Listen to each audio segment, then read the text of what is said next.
आदाब, आप देख रहे हैं जी सलाम डिजिटल। आपके साथ मैं हूं रम खान। मुल्क की सबसे पुरानी पार्टी कांग्रेस के प्रेसिडेंट इलेक्शन के लिए आज यानी 17 अक्टूबर को वोटिंग हो रही है। सुबह 10 बजे से वोटिंग शुरू हुई और 6 घंटे तक वोट डाले जाएंगे। इस बार मुकाबला सीनियर लीडर मल्लिकार्जुन खड़गे और शशि थरूर के बीच है। मुल्क भर में 40 पोलिंग स्टेशन के 68 पोलिंग बूथ पर वोटिंग हो रही है। कांग्रेस अध्यक्ष पद के लिए करीब 9,800 डेलीगेट्स वोट डाल रहे हैं। इस बार कांग्रेस इलेक्शन अथॉरिटी ने शशि थरूर के एतराज के बाद इतवार को बड़ा बदलाव किया। अब इंतखाब में हिस्सा लेने वाले डेलीगेट्स को 1 या 2 लिखने की बजाय उम्मीदवार के नाम के आगे टिक मार्क करना होगा।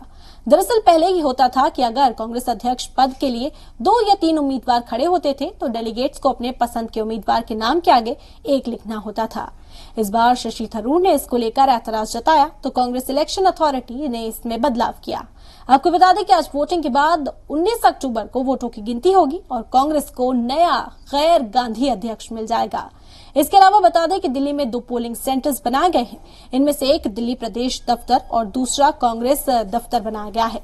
वहीं राहुल गांधी और उनके साथी वोटर्स के लिए एक बूथ भारत जोड़ो यात्रा के कैंप में भी बनाया गया। मल्लिकार्जुन वोटिंग के दौरान बेंगलुरु तो शशि थरूर तिरुवनंतपुरम में मौजूद रहे। आपको बता दें कि 22 साल बाद ये मौका है जब गांधी परिवार के बाहर का कोई उम्मीदवार कांग्रेस पार्टी की कमान संभालेगा, वरना इससे पहले सोनिया गांधी बनाम जितेंद्र प्रसाद के बीच मुकाबला हुआ था, जिसे सोनिया गांधी ने आसानी से जीत लिया था। अब 19 को कौन पार्टी की कमान संभालता है, सभी की निगाहें उस पर टिकी हैं।